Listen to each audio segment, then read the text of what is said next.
तृतीयपंथी हक्काधिकार संघर्ष समितीच्या वतीने जळगाव येथे आयोजित पत्रकार परिषद भुसावळ आणि जळगाव परिसरामध्ये इथे असलेल्या बाहेरून आलेल्या काही तृतीयपंथीयांच्या ज्यामध्ये गुन्हेगारी प्रवृत्तीची लोक आहेत आणि स्थानिक पातळीवरील काही गुन्हेगार प्रवृत्तीच्या लोकांच्या पाठिंब्याने हे लोक तिथे असलेल्या स्थानिक तृतीयपंथीयांना त्रास देणं, जीवे मारण्याची धमकी देणं असे प्रकार सातत्याने घडत आहेत। गेल्याच 12 डिसेंबर 2024ला आम्रपाली जान म्हणून ज्या भुसावळ येथील प्रॉपर आहेत त्यांच्यावर अक्षरशः प्राणघातक हल्ला झाला होता।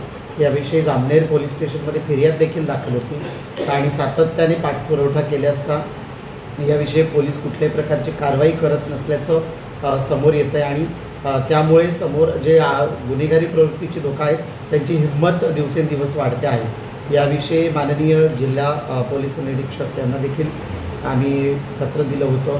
माननीय पालकमंत्री महोदयांची देखील भेट घेतली होती आणि त्यांनी देखील जिल्हा पोलीस निरीक्षकांशी याविषयी संवाद साधला होता। अपेक्षित होतं की या सगळ्या प्रकारामध्ये तातडीने कारवाई होईल, पण असं होताना दिसत नाही आहे।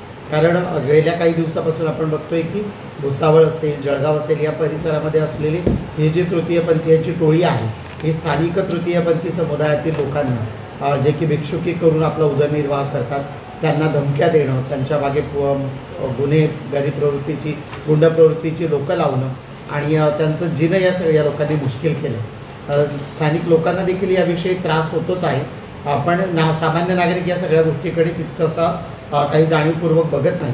पण समुदायातीलच लोकांना जे की तिथलेच आहेत त्यांना जर त्रास होत असेल तर मग त्याविषयी ठोस अशी भूमिका नेहमी तृतीयपंथी हक्काधिकार संघर्ष समिती घेत राहते।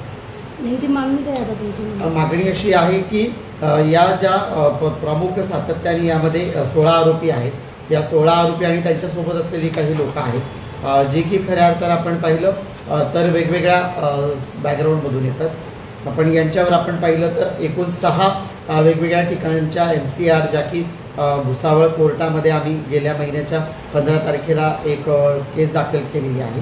तर यानुसार या सगळ्यांवर खऱ्या अर्थाने कठोर कारवाई झाली पाहिजे, कारण या लोकांनी सुरू केलेले जे प्रकार आहेत नागरिकांना त्रास देण्यापासून तर तिथे असलेल्या तृतीयपंथी समुदायातील लोकांना जे की तिथे स्थानिक आहेत ते भिक्षुकी करून आपला उदरनिर्वाह करतात। आमच्या आम्रपाली ताई या अशिक्षित आहेत आणि स्वतः त्यांची जेंडर आयडेंटिटी त्यांनी डिक्लेअर केलेली आहे। त्या ठिकाणी सातत्याने असा आरोप केला जातो की असली आणि नकली असा शब्द ही लोक वापरतात, पण ट्रान्सजेंडर ॲक्टनुसार या सर्टिफाईड आणि रजिस्टर्ड ट्रान्स आहेत, त्यामध्ये त्या असल्या आणि नकली ठरवण्याचा अधिकार कुणालाच नाही आहे जर त्यांना कायद्याने मान्यता दिलेली आहे। पण अशा प्रकारचे प्रकार जर केले जात असतील तर त्या ठिकाणी आम्रपाली ताई असतील, चांदताई असतील, मग त्यासोबत आमच्या अंजलीताई असतील, आमच्या लक्ष्मीताई असतील, आमच्या सोनालीताई असतील, अशा ज्या 6-7 जणी आहेत यांच्या सामाजिक सुरक्षिततेचे प्रश्न देखील निर्माण होतात। तर आमची मागणी सातत्याने आहे की कायद्याने योग्य ती कारवाई केली जावी आणि ही लोक जर सराईत गुन्हेगारी प्रवृत्तीने वागत असतील,